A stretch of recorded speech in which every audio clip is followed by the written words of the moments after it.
I hurt myself earlier today. And then I'm wearing a Band-Aid, as you can see, on my left hand. Why aren't you and I offended by this? The Band-Aid color? Yeah.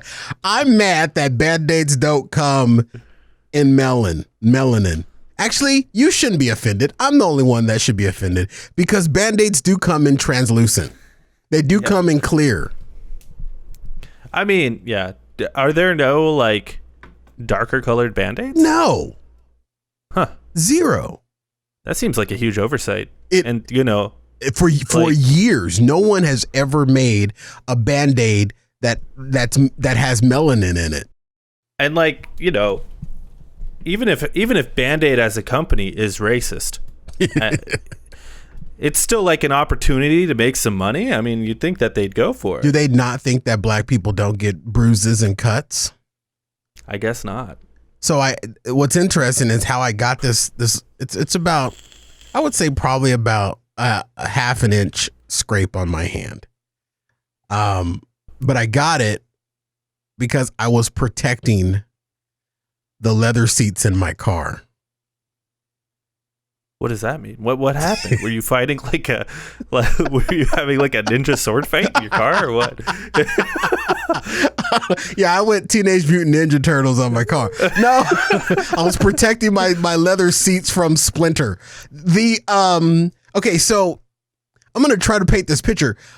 I was wearing jeans tonight that have a metal logo clipped to the brim of one of the left side pocket on the buttocks. Okay.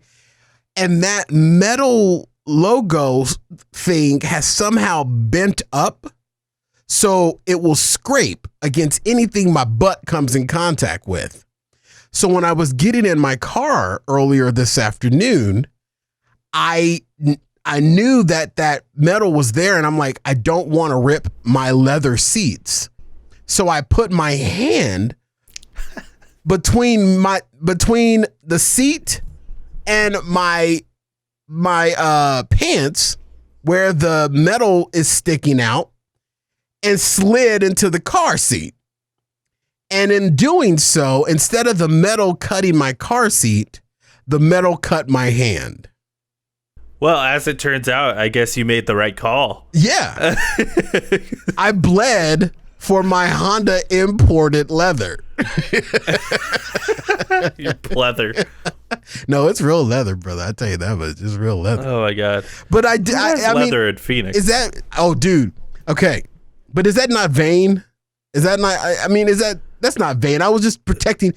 Okay. I guess what I'm confused about is like why do you have those jeans? Maybe you should just get some new jeans. They're my work jeans. And what I should do is stop being lazy and take some pliers, some needle nose pliers, and flatten out that little metal piece that's protruding from the pocket.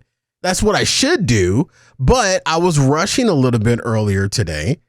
And I just said, oh, crap. And the shirt that I was wearing, normally I just pull the shirt down over it. And the shirt will be a buffer between my jeans and my seat, my car seat. But my shirt wasn't long enough today. So I said I put my hand back there. I sacrificed my left hand to protect my Honda leather seats. Are you left-handed? I am not left-handed. I am right-handed. Oh, thank God. Are you left-handed?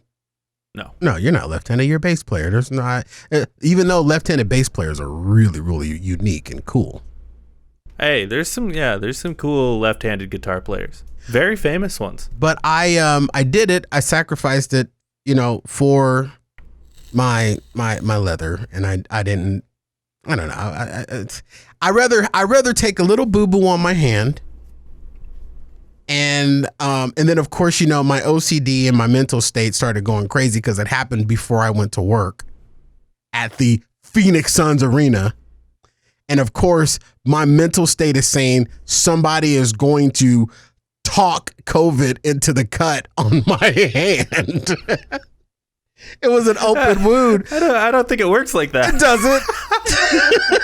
doesn't. It doesn't. I just gotta catch COVID through my open wound. And so then I get into the arena, right? Okay, I'm not proud of this. I go to the I go to the arena medic's office. You got gloves? I got a glove. Oh my god! I'm sorry, man. You got a glove. I lost 5 pounds in this left hand tonight because it just sweated in that nasty. Was it a latex glove? It was latex free, but it was still plastic. It was vinyl. I was a vinyl glove, and I'm in the arena. I'm a horse's ass. I'm vain for protecting my leather seats, which, if you've ever had to replace. I get it. Yeah, I get it. You replace leather seats, they're rather expensive. I just think I don't judge you for like trying to protect your car seat. I judge you for choosing that method to protect your. I know. Maybe run in the house, grab a towel. Here's the fun. I don't know. Jake, it's so funny that you mentioned that. I actually have a beach towel. An Ocean beach towel that I carry in my car. Because when I was going on my fat man walks before it became 4,000 degrees outside, I would be profusely sweating even in 80-degree weather. And then when I got back into my car after going on my walk, I didn't want to put sweaty body, sweaty clothes on leather seats. So I would take this beach towel and put it over the leather seat and protect the seat from my sweat until I got home, right? I didn't even think about that tonight. That towel was sitting in my back seat just laughing at me right now, saying, you just sliced your hand open, you fat fuck, when you could have reached back here and grabbed this overly priced beach towel. It was only $40 because it's got the word Ocean Beach on it. And I could have used that to protect my seat. I didn't even think of that. I am thinking about making a big purchase, though. A personal big purchase. Oh, yeah? Yeah. What you got in mind? I'm thinking about getting a treadmill. Oh. Seriously. They're what, $500-$600? I don't know. Are they that much? I think so. I remember I Googled them a while back. They're like $500-$600 and they get even more, like $3,000 if I want to get like a Peloton or something like that. But I just want like a simple treadmill that I can just walk on. And bro, I've got a gym at my apartment. You should come over. Yeah, no. Work out together. Now, if get the gains in. If I would love to work out with you post panty. We're almost there. We're almost there. We're getting there little by little, even though Delta's coming in like a late plane. But just get your vaccine. It seems to be fine. Drop that Pfizer down to 65% efficacy. But nevertheless, I'm thinking about That's getting. not true. It is. I'm thinking about getting a treadmill, blowing out my dining room table because nobody's coming over my house. Blow out my dining room table and put a treadmill in there and be one of those guys that have a treadmill in their great room. What do you think? I'm sorry. I'm just stuck on the whole COVID 65% efficacy. Okay, well then let's save that because I want to get into that later. You just poked the bear. But what do you think about my treadmill idea, Jake?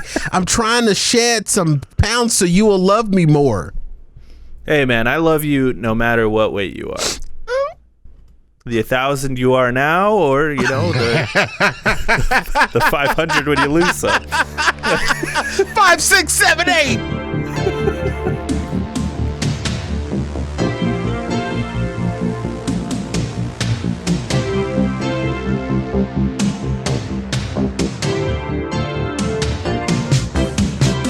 What is up, boyos? Welcome to the Jake and Cory podcast. I'm Jake. That's Cory. What is up, Cory? I shower with antibacterial body wash. I really do. Does that dry your skin out? No, it's made by Dove. So? It's beautiful. Do you think they call it Dove because they put like a hint of Dove shit in there? I was gonna go with maybe a couple of feathers from a dove, but you went with Dove shit. Or maybe on the directions it says like apply gently with a dove feather. No, I think what it is it's. Have you ever seen them process newborn chickens?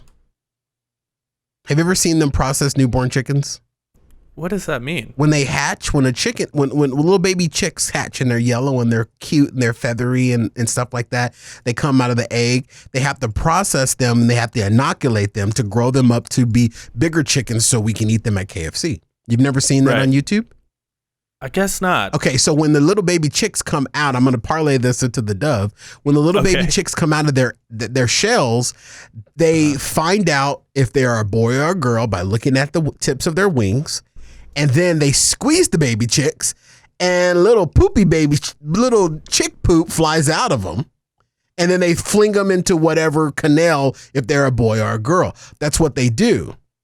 And I'm thinking that's what Dove does with doves. they use that. They just goop. squeeze and they use the dove shit, just little baby dove shit, and put it in these bottles. You ever see that video of the like McDonald's factory where they take all the baby chicks and then just like put them in a blender? No, but have you seen the video of them taking the baby chicks and de-beaking them? Oh God.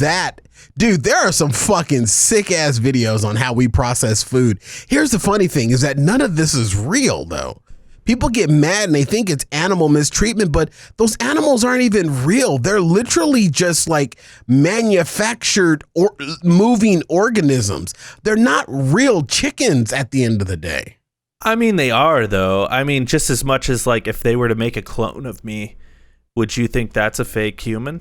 Well, no, not necessarily. These are the moral dilemmas, you know? These are the moral dilemmas. However, these are like these mass-produced factory chickens. There's like nothing real about them. Why do you think I think it was a study that was done that if you took the pieces of chicken that you get from like Church's Chicken or KFC, the fast food restaurants, and you literally put those pieces back together to make a whole live chicken, that chicken would weigh in excess of 75 pounds. It would be a massive chicken when you think about it. Therefore, 75-pound chickens don't really exist in nature. So that means these are nothing but souped up, superhuman Hercules chickens that they're making in some test tube, chopping it up, breading that bitch, deep frying it, and serving it to our asses through a window at $17.95 a leg. I think about this all the time. Like the food that we get, like I don't like none of us really know where the fuck this stuff comes from. And I'm not just talking McDonald's and Taco Bell. I'm talking like grocery stores, like all of it. Like I don't know where I got a Papa John's pizza today, right? Mm-hmm. And it's got the little ham slices. They got the best ham there. They got the little Canadian bacon ham slices on there, and that shit's fucking sweet. And if someone was like, that's human, I would not know. Like there's no there's no way to know. Like they could be putting human in that shit. Dude, I think what it is that I don't think it's anything. I don't think our food is anything. There's nothing real about any of the food that beef. Have you ever gone hunting? And have you ever shot like a bison or actually gone to a farm where they've killed who do I hang out with? Where they take a cow and they actually slaughter the cow? Actually, I have. Do you know that beef is not naturally red? It's brown. Well, it kind of is. But they boost up the meat that we see in the grocery stores with dye. Like that juice and stuff isn't actually blood. It's actually mostly water with dye. Yeah, you're right. Yeah, it's dye because it's more pleasing to the eye. But real beef, it is red. There is some red tones in it, but it's also a brownish red. Wouldn't you say? When meat is fresh, it is red, but when it's not fresh, it starts to turn brown. Yeah, which is why they add the color. There you go. Because that meat's not directly from, like, it goes through, they ship it there from somewhere, right? Yeah. Yeah, my aunt is from Montana, which there you go. So she like lived on a farm and shit. I remember one time I went there, and I went to visit Montana, which it's when you're visiting there, you're not going there for vacation. Let's just say that it's beautiful though, high country. Kinda. It's it's okay. It's I don't boring know. as fuck, though. I've never been there, but I've heard it's boring as fuck. It's like, it's so flat, and like there are like some hills, and there's not a lot of shit there, so it's like all kind of green and stuff, but it's, it's not, I wouldn't say it's beautiful. Okay. It's just sort of boring. But like, I remember I went out there once, and they have to put the ear tags on the cows, because at her place they had like a huge, like several acre place where the cows just sort of roamed free, and they would stop them and get milk or whatever from them. And don't they tag them to like track for like diseases and stuff like that? Is that what the tag is for? They track for diseases and to like track down where they are. Oh yeah. Okay. So yeah, and to also be like, that's my cow, and if it wanders into like a neighboring farm, they can be like, that's my cow there. I'd like it back, please. Yeah. So there's also that. But so they were doing that, and they were like tagging all these cows, and there's blood everywhere, and it's disgusting. Oh. And she comes in with a plate of cookies. And she's like, you guys want cookies? And all the dudes like tagging them. They got blood all over their hands. They're just grabbing cookies, eating them. Country man. Dude, oh, yeah, I don't know why, but I just heard a slasher film music vent. And your aunt comes in. Would you guys like some cookies? I made these fresh. But Aunt Bunny, what happened to them kids that was knocking on the door yesterday? Don't worry about them. These cookies are fresh, darling. Don't worry about it. Some Sweeney Todd shit. Dude, but Joe's Farm and Grill, have you been to it out in Gilbert, Arizona? No. Jake, oh my gosh. Okay, I'm going to come pick you up in my perfect leather seats. And I'm going to take you to Joe's Farm and Grill post Penny. Joe's Farm and Grill, it's really farm to table, and their beef that they serve in their burgers and their chicken is literally from the animals that are like a mile away from where the restaurant is. And it is so freaking delicious, and it tastes like nothing you get out of the store. It's so fresh. They literally, the chicken that I had in the chicken sandwich that I got when I went there was clucking just yesterday. It's that delicious. It's Joe's Farm and Grill in Gilbert, Arizona. And that's what they specialize in, farm to table. All their vegetables and everything is grown there. You're literally eating amongst a farm like at your Aunt Bunny's. Now, let me ask you this. Is it as good as a White Castle burger? Oh my God, dude. You want to talk about overly processed. Dude, White Castle burger, those are some really good chemicals. Oh yeah, dude. And the onions. Now look, the onions cover it all. Now look, I'm not saying that the chemical food, the fake food that we eat ain't good. It is. It's a treat. You know what I'm saying? I know that the Wendy's burger, they say it's never frozen. Well, they're arguing schematics when it comes to that. The meat is frozen.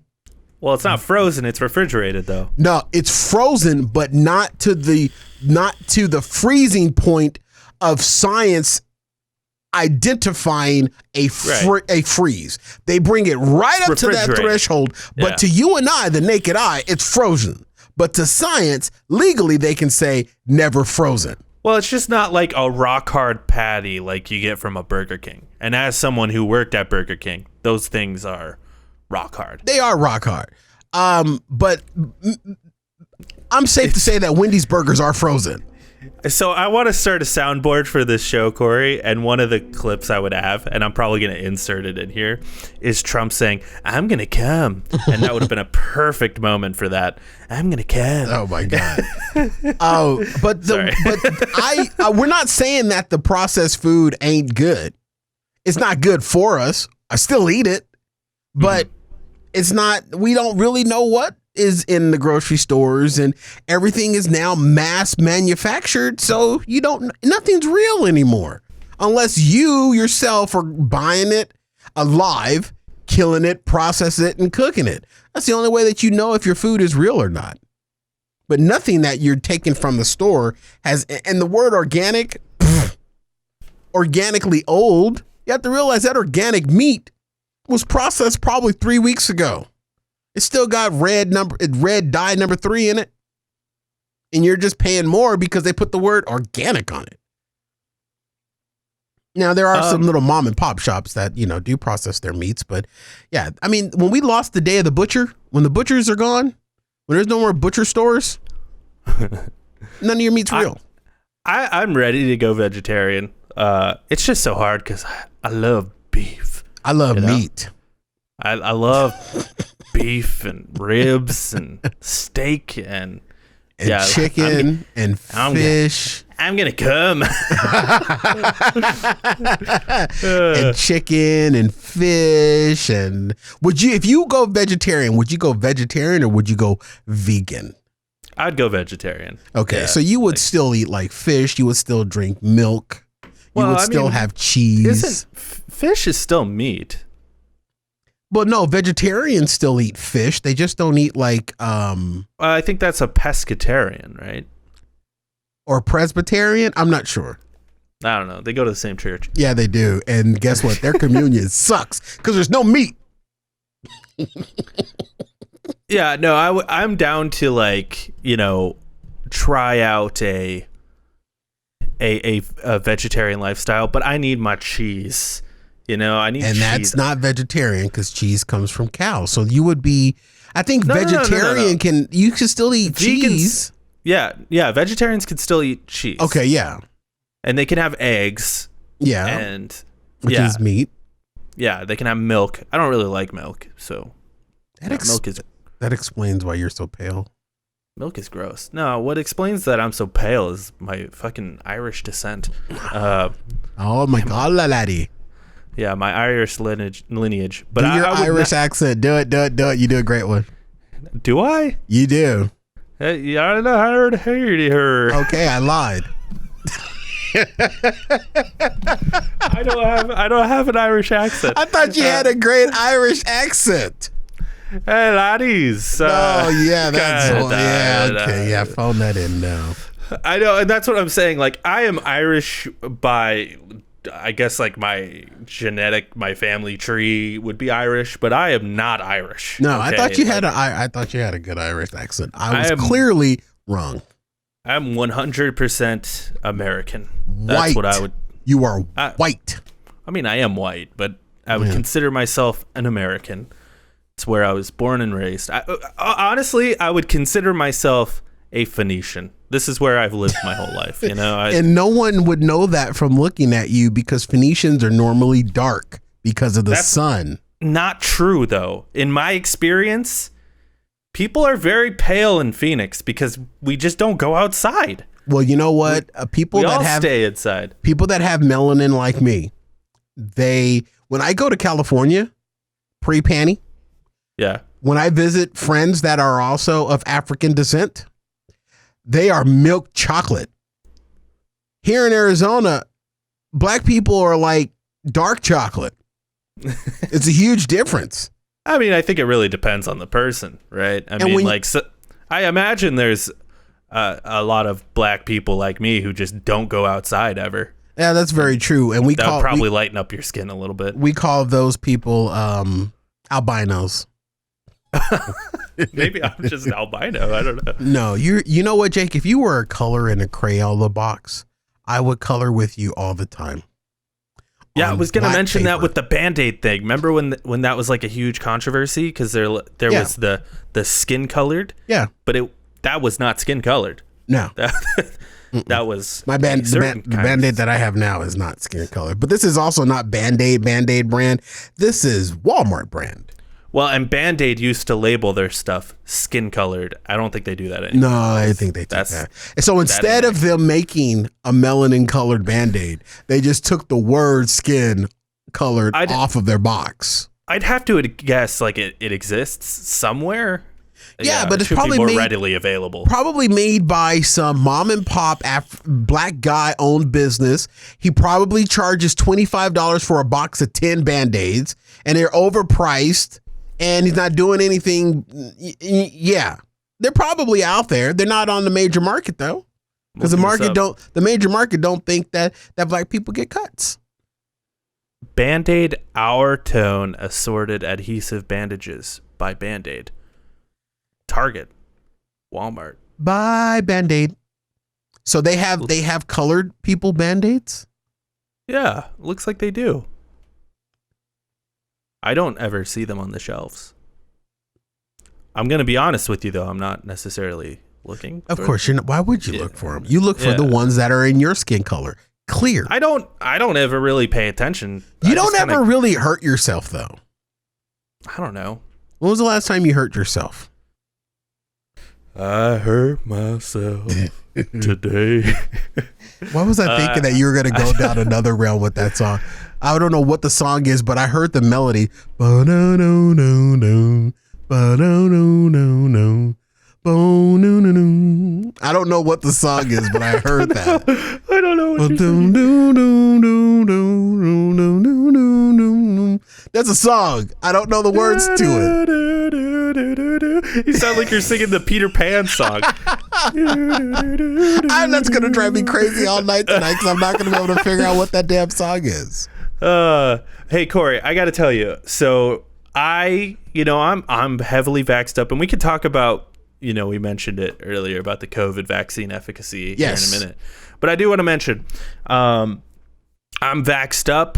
The CDC says, we're pretty good if you're vaxxed. I have been following the CDC guidelines since the beginning. And if the CDC says I'm okay, I'm doing it. I'm still masking up. I'd like to be, like a little prepared and like a little safe, but I'm feeling comfortable. Let's just say that. I'm feeling good. I have read on the internets that all COVID deaths now are happening in people who are unvaccinated. So that's just an interesting stat to think about. Not that people who are vaxxed are not getting COVID, but they're not dying from it. So that's something. But anyway, I am vaxxed. So I went to the movies, Cory. God, of course. I went to the movies. I saw the new Black Widow movie. I'm not going to do like a review of Black Widow here. Yes, you are. That's for a different show, which will probably happen next week sometime.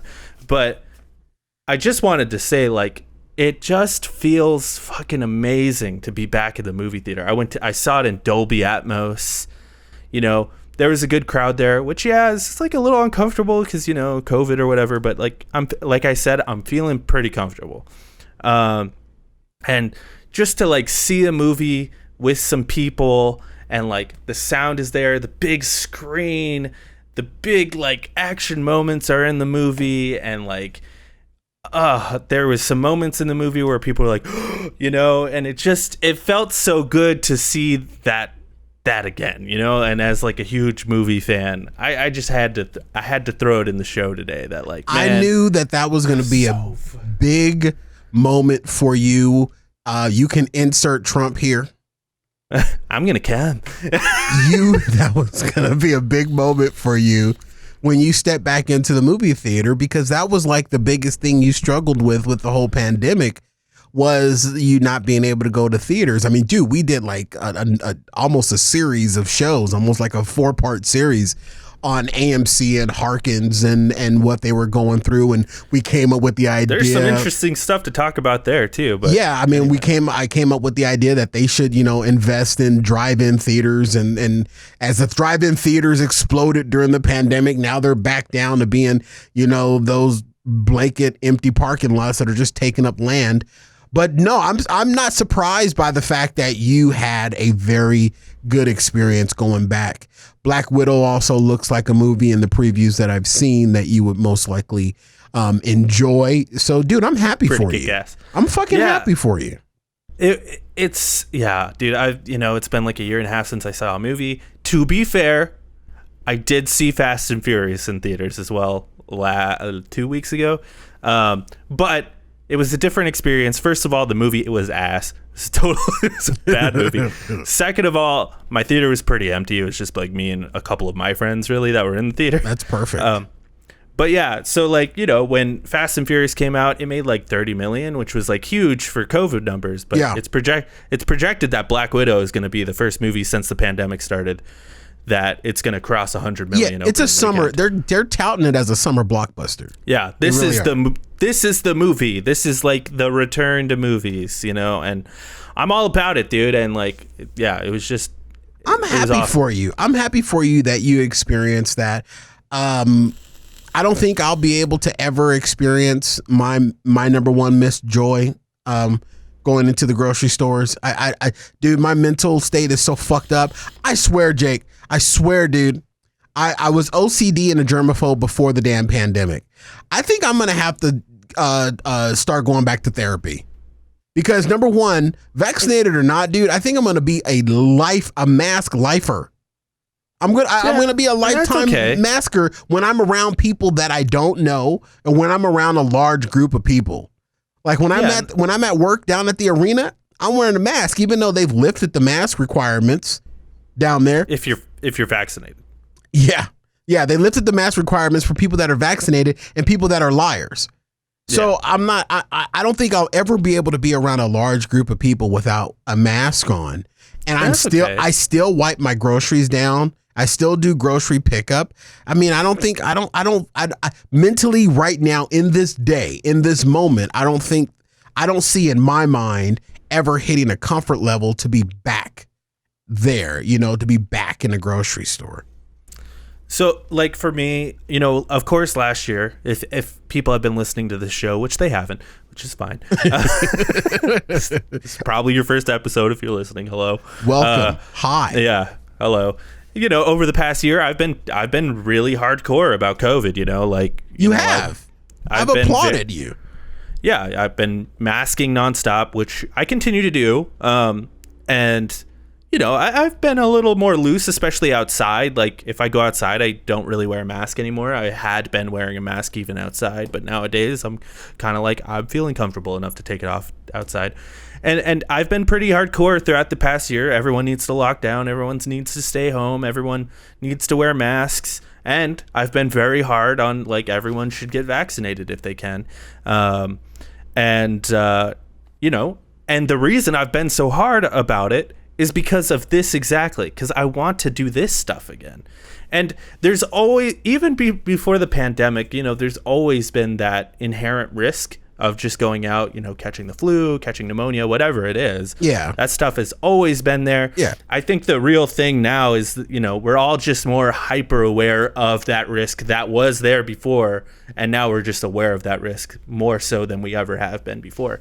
But my whole thought process is I'm ready, I'm fucking ready to go back out as long as things stay consistent. As we were talking about earlier, seems like that Delta variant is this real son of a bitch. Yeah. Still, and you mentioned a 65% efficacy. I can't really find that anywhere. Well, what I was meaning, not to cut you off, what I was meaning is that I heard on the news that Pfizer was petitioning the FDA to get a third booster shot because their current studies, and they're still conducting studies with the Delta variant, that their current studies are showing that against the Delta variant, it only had Pfizer's vaccine only had a 65% efficacy rate.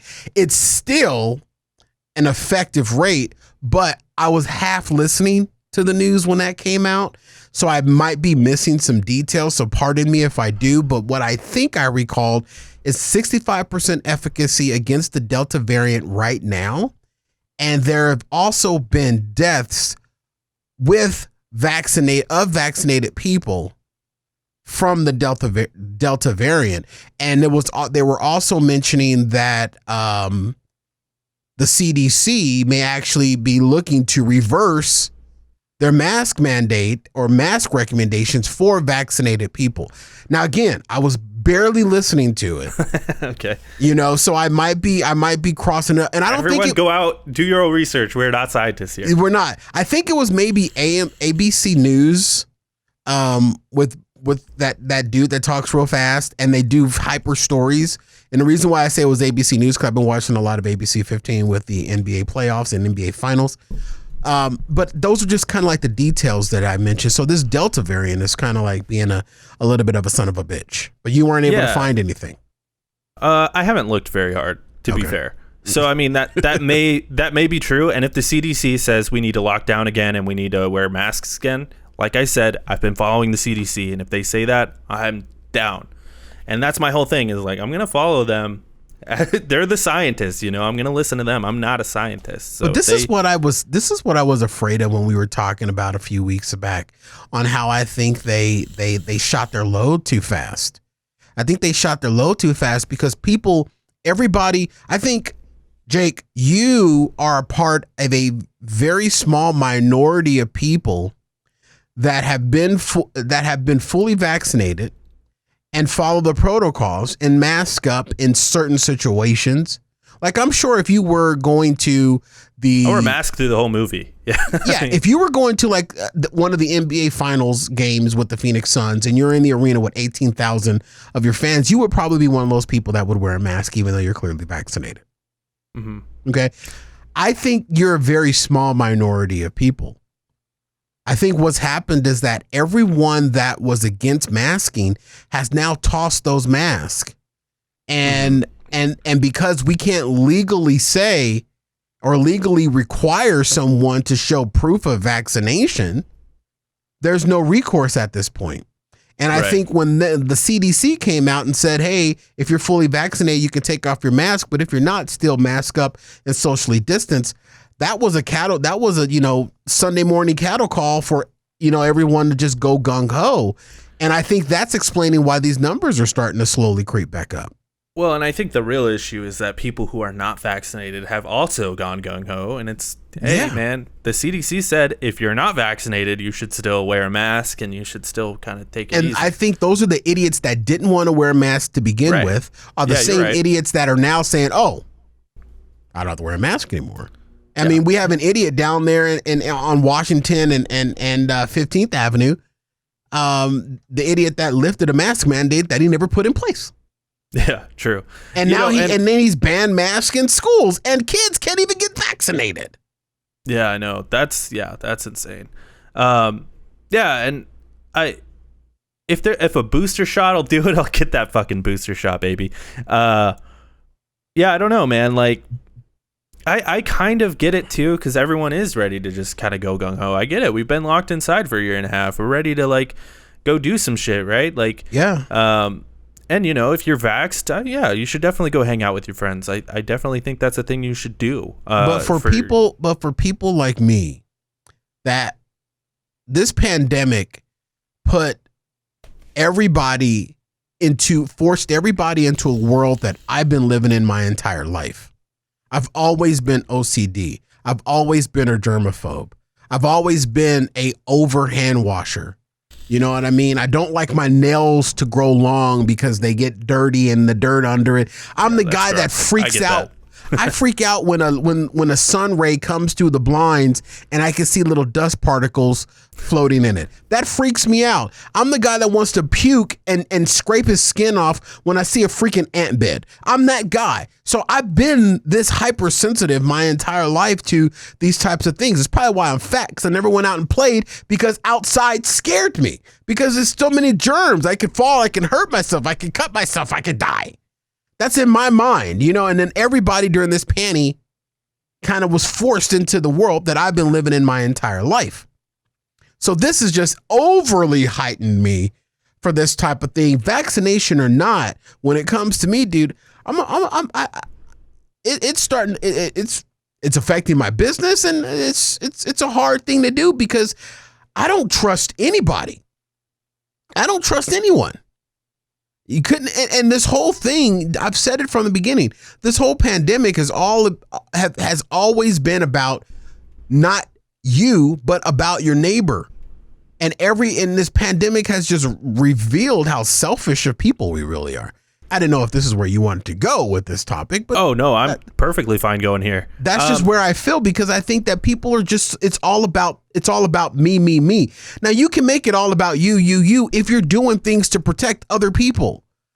You know what I mean? Like, Jake, it's okay for you to make it all about you right now and go to a movie and unmask outside that you feel safe because you followed the protocols and the suggestions and done what you needed to do to not only protect yourself, but to protect other people. Again, I think you are in a very small minority. Well, and real quickly, like, just to piggyback off what you're saying, what I'm really hoping is that this sort of, anti-vax sort of deal, because the reason the Delta is taking off, and like, we just have to be real about this, is because it's people who haven't been vaccinated are still spreading it, and it's starting to mutate or whatever. Yeah, they're taking off their masks, they're going gung-ho, knowing damn well that they don't have the vaccination. They're against vaccinations and they're against masking. If there's still that petri dish of people for it to grow off of, and then, the one person who has the vaccine, they end up getting the Delta, and then the Delta, like, is reading, I don't know how diseases work, but it's like reading. No, you're right. That's the vaccine in there. That's what viruses do. They learn to fight against antibodies. That's why the Delta variant is stronger than the original coronavirus. Right. And what I'm hoping is, the people who are anti-vax, they see someone like me, maybe, I know an anti-vax person, and they're very gung-ho, like, no. And I'm like, you should do it. And then, like, 6 months pass, and I got the vaccine 6 months ago now. And it's like, hey, anti-vax friend, maybe you should just go get it. Look at me, I'm fine. Like, nothing happened. Nothing's happened. And I'm hoping, like, more and more people will eventually just be like, okay, all these people are fine. Maybe it's fine to just go get it. And that's my real hope, is that happens. Maybe the booster shot helps a lot too. Especially if there's a booster shot and people are getting more vaccines, and like, people are like, all right, let's just fucking do it. I just hope that takes care of things. But right here, this is from WebMD, which, oh boy, take it as you will. It's going to lead to cancer. Anything on WebMD means you've got cancer. Well, this is an article on WebMD, so about cancer. This is a quote. As seen, I can't find who this quote is from. Maybe we'll get there in a second. Hold on. Quote, as seen in real world data released from Israel Ministry of Health, vaccine efficacy is in preventing both infection and symptomatic disease has declined 6 months post-vaccination, although efficacy in preventing serious illness remains high. So Israel officials are reporting a 30% decrease in effectiveness of Pfizer COVID-19 vaccine to prevent infection and mild to moderate cases. At the same time, however, protection against hospitalization and severe illness remains robust. So it's still protecting you from dying. And severe illness. But people with the vaccine are still getting COVID. Right. It's just not putting them in the ground. Specifically in Israel, who was in like large numbers.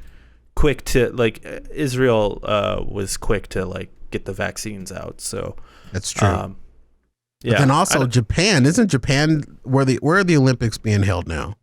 Yeah, Tokyo. Yeah. Tokyo. Yeah, they're shutting it down. They're letting the Olympics take place, but they've eliminated spectators because they're seeing a spike in the Delta variant there. Yeah, I know they've been. Dude, you know that this whole thing is the only reason why this has gone on for so long is because of selfish people. Yeah, of course. I understand the people that don't. I can almost understand people that don't want to get the vaccination, but yet are still doing the protocols of masking up when they're around other people, socially distancing, and not going out. You know what I mean?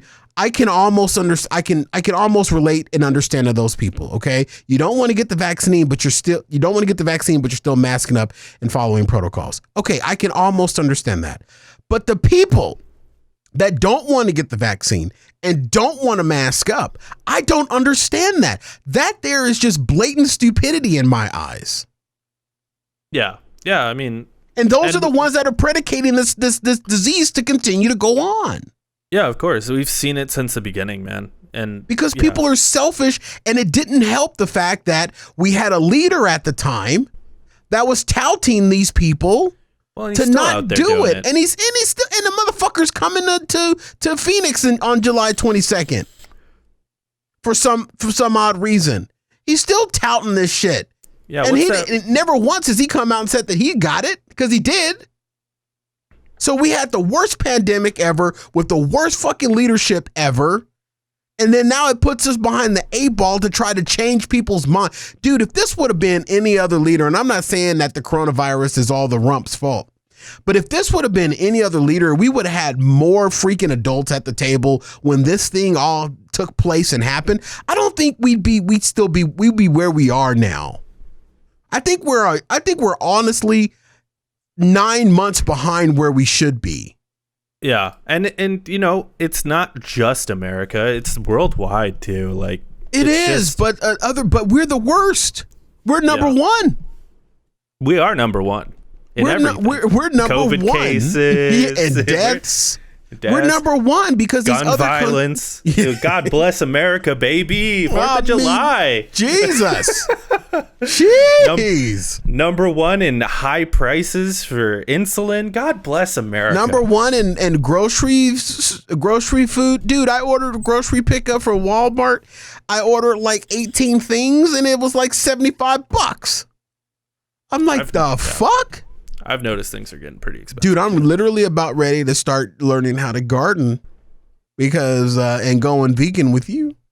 And then we can both be emaciated, good looking in our clothes, malnourished vegans just running around the house. See every rib. I'm ready. You know what I'm saying? I'm about to learn how to be a greenhouse farmer. I know you were talking about starting to lose weight. Maybe you start building up that weight so then when we lose our food, you can eat me?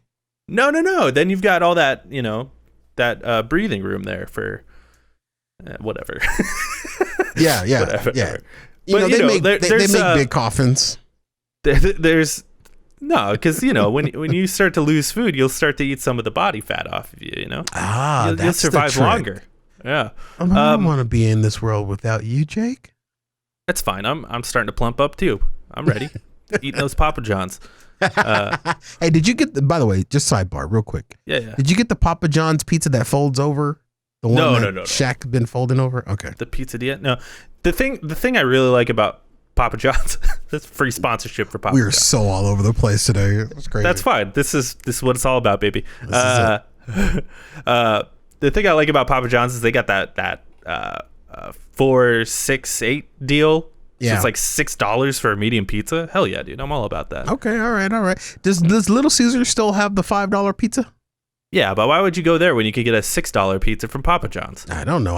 I'm not in the pizza game ever since I had my ass replacement surgery. Pizza will kill me. Oh, okay. That's fair. So, yeah, I haven't been in the pizza game for quite some time. But Marjorie Taylor Greene, you know about Marjorie Taylor Greene, right? Yeah, I knew her. She lived over there off of 5th and 4th, right? 5th and 4th, yeah, absolutely. No, she's a U.S. representative. She's absolutely batshit insane, and she recently just had to apologize for denying the Holocaust. That's just, God, that's just the kind of person she is. Wow, she that also says it all. She's also been trying to push a bill called the Fire Anthony Fauci bill.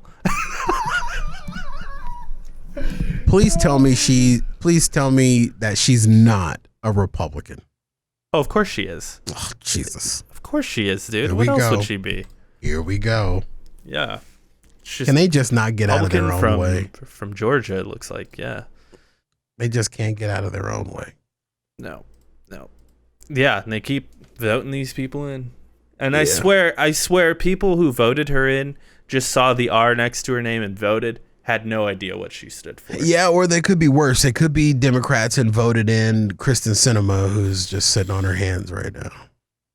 Yeah. That's turning out to be a bad idea. I'm not a fan of Kristen Sinema, but I would argue one is worse than the other. Yeah, that's true. But Kristen Sinema versus Martha McSally at the time, I thought Kristen Sinema would be doing a whole lot more than what she's been doing, especially for the state of Arizona. Yeah, I haven't really taken a deep dive into her, but she's really screwing the pooch. Oh, yeah. I mean, she famously did the thumbs down to a relief bill for COVID, like jokingly put thumbs down. It's like, dude, that's a relief bill that you're mocking right now. Yeah, even if you don't agree with it, you could just do a little humble, like, no. But no, she came up to the podium and was like, Yep, she's turning out to be one piece of bitch shit work. And she got us. She got us, Arizona. She lied to us through her whole fucking campaign. Martha McSally wasn't looking any better. And we put Kristen Cinema in there. I'm guilty of it. She got us. She got one over on us. So it's always the hard thing, right? Is like, you never know what's going to happen until it happens. You never know. You know, she just wanted to get her little fucking bisexual ass in there, and a little bitched and turned on us. I know. So fuck her and the horse or dildo she rode in on. Yeah. Really pisses me off. I hate it when someone tricks me. I hate being tricked. I hate being fucking tricked, Kristen. So can I throw an audible to end the show here? Yeah, please. If I sent you a video, could you watch it in real time with me? I really don't want to, but I will. Can we attempt it? We can attempt it. This is what you want to do, and I'm not down for this. I think you're really gonna love it. You're Krista sending to me, man, right now. Send it to me on the Books of Face. Okay, I'll send it to Facebook. The Books of Face, Jake. Okay, Books of Face. Thank you. Okay, so there's 2 videos that I'd like to watch. Wait, you said one, bruh. Okay, there's 2. Okay, I can only watch one. No, we're doing 2, please. This is important because one leads to the other. Okay. Oh gosh, I just saw the preview of the first one that you just sent. It's not what you think. It's not what you think. Okay, so if you can hit that one, and then skip to the 59-second mark for me, and just let me know when you get there. Jump to the 59-second mark. Mm-hmm.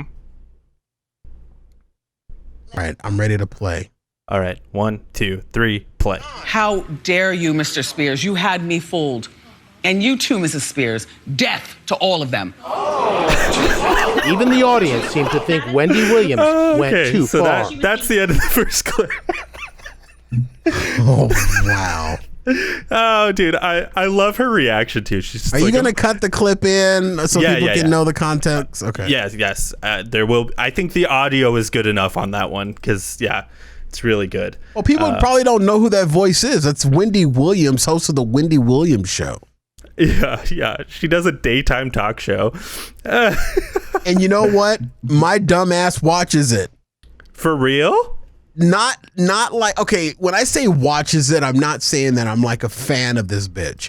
I'm saying that it's the only good thing that comes on at 10 o'clock because it's either her or an old episode of Emerald Live. And I don't like watching Emerald Live. I don't like watching Emerald Lagasse cook when he was younger because he never actually cooked. He did TV food. So it was either him or Wendy Williams or listen to podcasts. And I was caught up. I get caught up on my podcast during lunchtime. So at 10 o'clock hour, Wendy Williams, unfortunately, is on my show. Also, because I don't have cable anymore, Channel 10 comes through real good on my antenna. So that's the reasons why Wendy Williams is on my TV. Just fucking watch Loki, dude. Watch Loki on Disney Plus. No, I can't stream while I'm working from home. It slows down. I don't want it to slow down my internets. Fair enough. I got one more video for you here. Oh, I know this one. I saw both of these clips live. You do realize I saw when these happened. Okay, we're going to watch it, though, for the audience. And okay, we'll watch it for the audience. So can you set the video up, or how much of this are we watching? We're going to watch about half of this, but we'll watch from the beginning. All right, count of 3. 1, 2, 3, go. Okay. I have no idea who this is. Neither does Norman. Neither does one person in this building. Maybe Sus does. Do you know who Swavey is? Clap. Clap if you know who Swavey is. No one knows who it is. Okay. Sus? Nah, it's not my cup of tea that I got going on right now. Well, he's a TikTok star. He's got more followers than me. God forbid. 2.5 million. On TikTok, but on Instagram, you have more followers.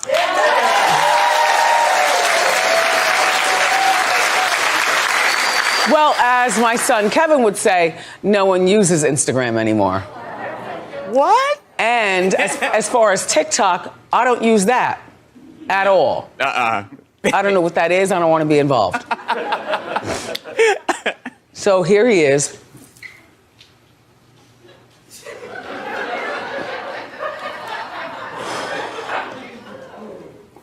He's 19, and he was murdered Monday morning.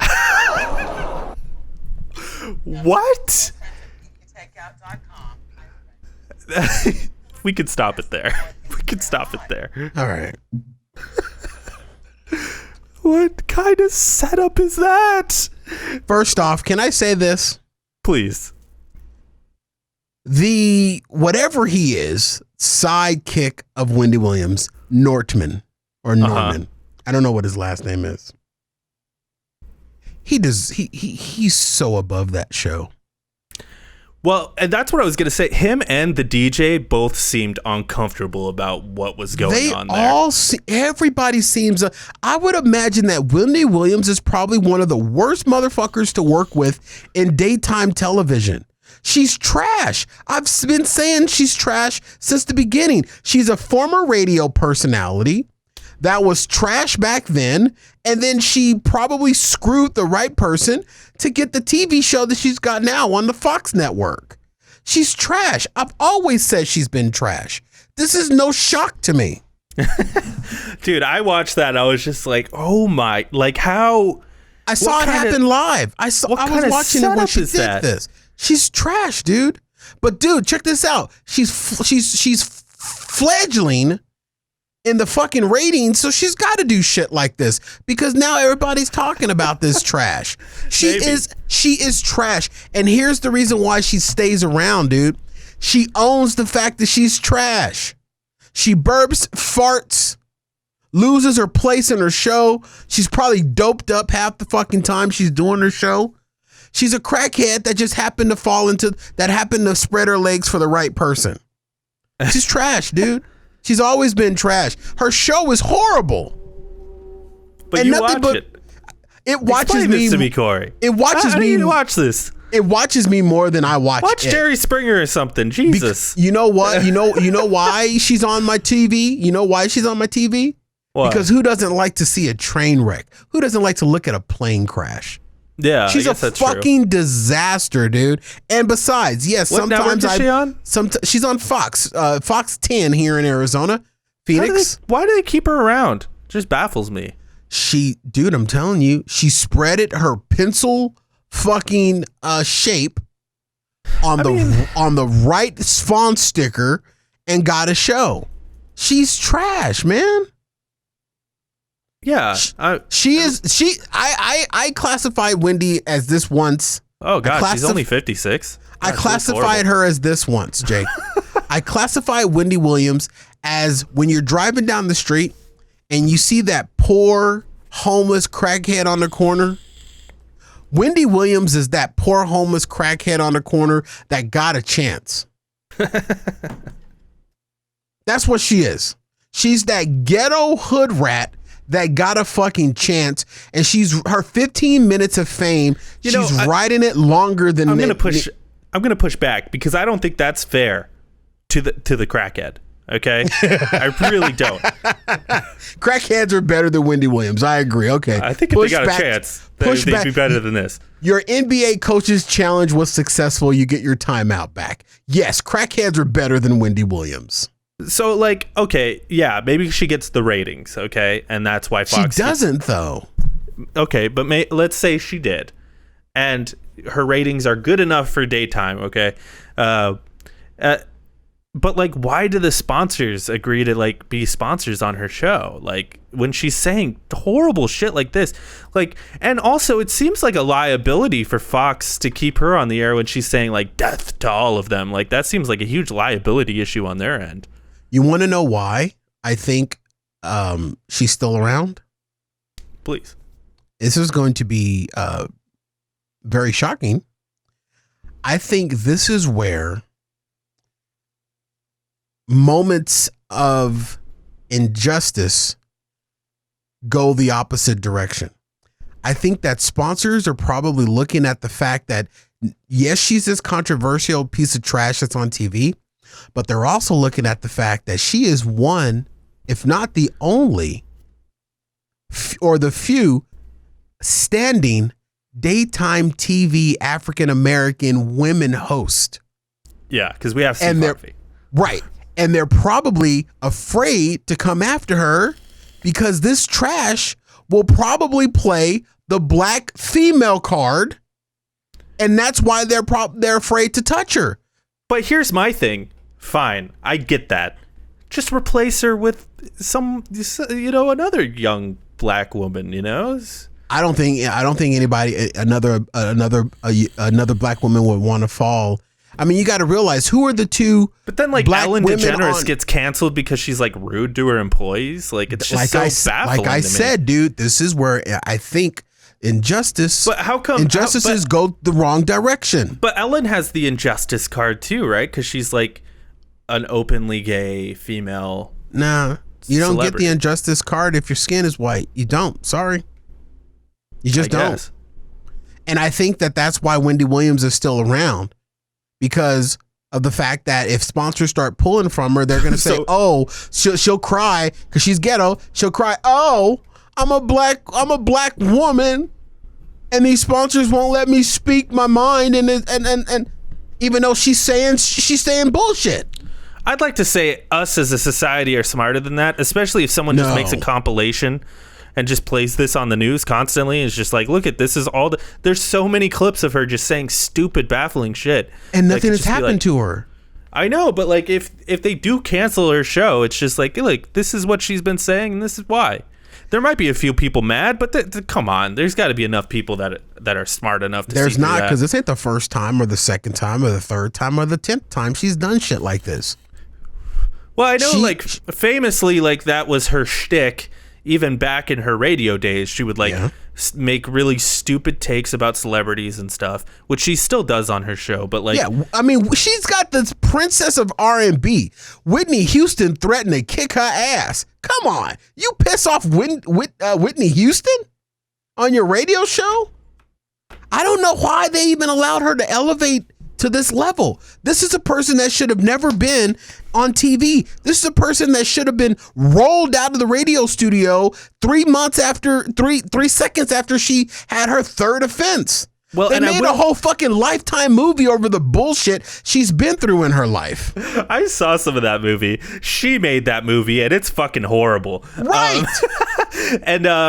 I will say, her time, when she came up in radio broadcast, that was a time where shock radio was all the rage, right? Right. The big radio hosts were Howard Stern and Tom Likas. Yeah, I do shock radio. that was their thing. War of the Roses. And that's just not the culture anymore. She kind of seems like a fossil, but to the point where even Howard Stern doesn't do that shit anymore. Right. It's Howard Stern used to have women write Symbians in his studio. Right. And for me, right, Howard Stern was playing up the shtick, and he was really going ham. I always felt really ham. I really felt like what he was doing was fighting against the censorship, so he just took it as crazy as he could. Her, I just feel like she's just kind of has really dumb takes, and just that's because she's coked out of her fucking mind, dude. I feel like she has she has a syndrome, and that syndrome is called foot and mouth syndrome. That's what I feel like she has. Yeah, and with those cloven hooves that she call feet, that's one hell of a mouthful. Yeah. Maybe they're worried that if she leaves there, she'll go to some other network and take the ratings with. I don't know. I'm not a Fox Network fan, but I think that there would probably be some execs at Fox that would probably bust open a bottle of bubbly if Wendy Williams left the network. Yeah, but I think that the reason why she hasn't been fired is because she is probably the only black female in daytime television right now. And unfortunately, yes, I believe that black females do need to have better opportunities.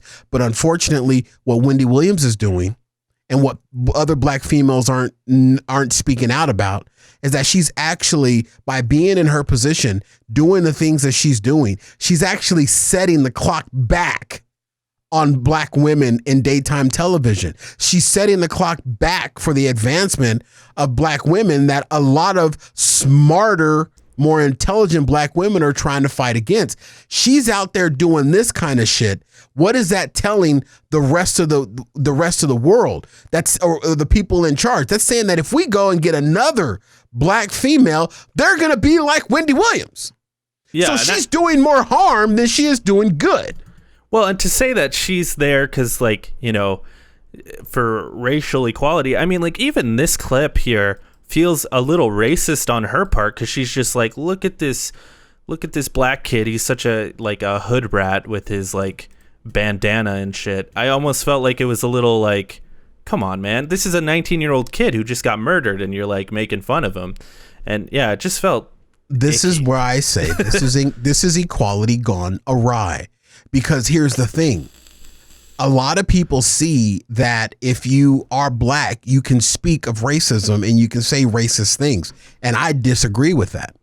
You know what I'm saying? If you want to be a black person and you want to shut down white comedians for making black jokes, but then you're a black comedian making white jokes, I don't think that's fair. I don't think that's right in my eyes. And I think Wendy Williams is the same example of that. Yeah. Well, there is a difference between making racial comedy and racist comedy, right? Right. So, but because the society looks at the fact that, oh, she's a black woman, she can make these type of comments, I disagree with that. Yeah, I don't think that she should be able to make these comments, because if someone that was white made those comments about her, every organization would be all on that person that made the disparaging comments about Wendy Williams. What if somebody went on their what if a white person went on their daytime show and said some disparaging comments about her dead mother, like she did about the dead rapper that she knew nothing about? Right. How would she fucking feel then? Yeah, absolutely. You know? I totally agree. And like, but to me, what it feels like, to me, is more of just like a carryover of like an older time, right? Like I was saying earlier, like I feel like she's a carryover of that like shock era, the shock jockey era, and the shock jock era is gone. You're right. But I will say what you are saying is true. Like there's been a huge movement on TikTok, actually, funny enough, of like, you know, young black activists talking about how there should be black only spaces. And it's like, I don't know if that's what you actually want, because I don't think you're going to like the outcomes of that sort of thought process. My good friend is one of those black guys that think there should be black only. I understand. Like I understand it. Like I understand the emotions of it and like the feelings of it.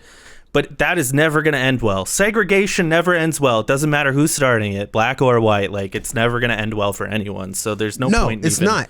And like, if you have an all black space, you can have a space that's like, this is, you know, primarily, you know, a black centric person, but are you going to turn a white person away? Like, that's so weird. Or like a Mexican person away. Like, it's just such a weird kind of thought process to have. It's, you know, like, I don't know. In my world, in my mind, personally, I feel that that's reverse racism. If you think that you want to have your own, it's not even reverse racism. It's just racism, dude. If you want to have your own, you want to have your own black space. Here's the thing. There should not be a black space. What there should just be is what the framers envisioned. A American space. And that's coming from a black person. I agree. And, you know, there are spaces that, you know, are primarily black. Like, you know, famously, there are black churches. Yeah. But, you know, if I were to go into a black church, I don't think they'd be like, get the heck out of here. Most of them. I'm sure there are some that would. There are some that would. Most would be like, hey, welcome in. You know, I'd imagine. I'd hope. You know, like, as long as everyone's being chill together, like, that like it is when I walk into my predominantly white church. Pre-pandemic. I don't walk in now, you know. I walk in virtually, but you know. But Jake, I agree with you. I think we're singing. We're not arguing. We're singing from the same choir here. Of course we are. And Wendy Williams, I feel, is doing more damage than good, because everybody is going. What's going to happen is that people are going to start to classify, just like ignorant people do now. They classify every black person that they see as a hood rat, a gangster, a thug. Yeah, just for having dreads. People that are professional like me, that don't sag his pants, that don't. The only gang I'm a part of is, you know, the fast food gang. You know, they still, some ignorant people still look at me in that light because they see people like Wendy Williams that are up front of the rest of the African-American community. And people are, I'm not saying that it's right, but people are labeling everybody as what they see up front. Therefore, I say Wendy Williams. That's how I classify Wendy Williams as doing more damage than she is good in her position. She's one of the ones, I'm going to say it, she's one of the black people that need to not be out front. Put her ass in the back. Put her in the back. I don't even think it's like she's a black person that should be put in the back. I feel like she's just a human being who should not have a television show. That too. She's awful. She's that too, but she's representing something on TV that is something that is not represented very well. There's not a lot of black females in daytime television, and she's the one, and she's fucking it up. Bring back Oprah. And the thing, dude, if she left her show, I don't think another network would even pick her show up. She would be done. God, I hope so. She needs to fucking be done, dude. This isn't the first time she said something disparaging about Britney Spears. This isn't the first time she said something disparaging. This is the first time she's trended. And when I saw this trend about what she said about the rapper, and on Twitter, I scrolled through maybe 3 scrolls up of my big injured thumb. And most of the comments were like, why is this even trending? This is what this wretched bitch does. Yeah, well, the funny thing to me about the Britney one in particular is like, it seems like me and Wendy kind of agree on the Britney thing. But even when she's taking like the correct stance, she takes it too far and she just says some stupid shit. Yeah. And to the point where even her audience is like, oh my God, what the hell? Dude, she farts and burps on TV. That's fine. I'm cool with that. I've been farting this whole show, whatever. But like, but you have farts like angels. Thank you. I appreciate that. Wendy Williams is a fucking crackhead that just, I don't understand it. I don't understand it. And then, dude, it's trash. She's just trash. There's no other way to do it. And I'm probably predicating her success by having her on my TV. So I'm guilty as well. But she's just, man. Dude, she's fucking trash. No one watches TV anyway, Nah, and I mean, dude, if I was streaming her, then I'd be a fan. But hell no. She's just, I don't have anything else to watch at 10 o'clock. Maybe the issue is like, if they get rid of her, no one wants that job because who the fuck wants to be on daytime TV these days? Who would want to come behind her? Tamron Hill or whatever that lady's name is. Her talk show rivals Ellen's time slot here in Arizona. She comes on at 3 o'clock and Ellen comes on at 3 o'clock. Tamron Hill, I believe her name is. You probably never even heard of her. I don't really keep up with the daytime talk show scene too much. Well, see, I've been working from home for the last 5 years, so yeah, I'm pretty hip to the talk show thing. I mean, I watch the Drew Carey with The Price is Right, and then I watch vapid ass cookie cutter Wayne Brady at 2 o'clock with Let's Make a Deal. You know what, Jake? Brady. I think I just identified the fact that I'm a 56-year-old woman. I'm a 56-year-old woman. I watch the nighttime network stuff, like a huge one for me. I've been saying this for years. I've been saying this. He is an absolute national treasure. If anything were to ever happen to him, I would be in tears and in the fetal position. Pat Sajak, he is my hero. I love him to death. If anything happened to him, Wheel of Fortune. Wheel of Fortune, baby. Dude, I have heard some horror stories about Pat Sajak. I'm totally joking. Like, I know nothing about Pat Sajak. Like, I just think it's funny. He is an asshole. Really? I have talked to people that have worked on the production crew of Wheel of Fortune. Really? He is a hard person to deal with. I'd imagine like you do a show like that for fucking 35, 40 years, it probably gets to you. He's a crusty motherfucker from what I've been told. He probably started off in like broadcasting or something as like a journalist, and now he's just Price is Right. No, he was a radio guy. okay, yeah, same thing, shock jock or whatever, and like this is what he's doing now. I'm sure Drew Carey probably feels the same. Like he's probably like, I used to be a big time comedian, had a fucking show and everything. I had 2 shows on, and they were both very successful, and now I'm on the Price is Right guy. But he's fucking doing gangbangers. I know, and so is Pat Sajak. I imagine Pat Sajak makes a pretty penny, and that's probably why he keeps the show. Well, but that he's doesn't also mean successful. Yeah, but that doesn't mean like your morale is good. It's like I imagine, as much as I hate the guy, I imagine Joe Rogan felt the same way when he was doing fucking Fear Factor. That was more of a paycheck thing for him, and I imagine both of those shows are paychecks for those guys, and they both. No, I think Drew Carey actually, I think he was handpicked by Bob Barker to do that show.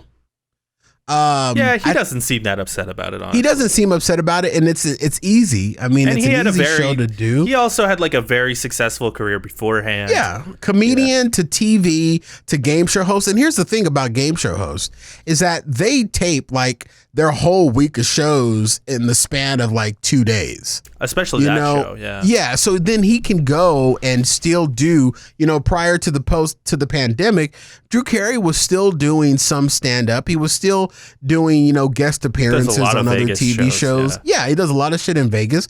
I think Drew Carey is actually very happy in that position. Pat Sajak, I think, is just crusty because he's been in the position a little too long. He's just a hard person to deal with. He doesn't have that, like, I bet Drew Carey feels very fulfilled for doing the Drew Carey show. And whose line is it anyway? Like, after that, it's all gravy, Yeah.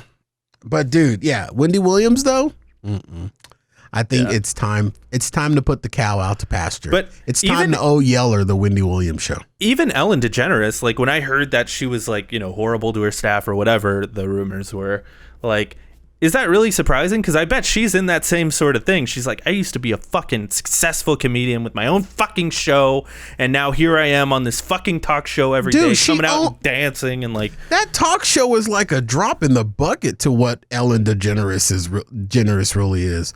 She's the white Oprah. Ellen DeGeneres owns half the world. Oh, I know. I know she does. I'm just saying. Her not doing that talk show ain't going to affect her in any. Oh, I'm not saying that. I'm just saying, like, you do that talk show for so long. You used to be this, like, as much money and success as you have, you do the same thing repetitive over and over and over again, especially someone like Ellen, who had like a very successful stand-up career. She does no stand-up now. She had a famous sitcom. She does no acting anymore besides like Dory once every 10 years. Voice acting, yeah. Yeah. That's got to be a little debilitating. You're saying that people that used to have success but are now stuck in a rut on doing a show every Thursday at 7:00 is crusty? No. That's I personalized. I took it a little personal. Yeah, I imagine we do this show for fucking 40 years. We'd probably be pretty sick of it. I would so be in love with you. That's true. I mean, 40 years. I could do this for 40 years, but there are people like Conan O'Brien seems very happy doing his show, which his show is over. It just ended. He's moving to HBO though, so he is starting like another thing, but.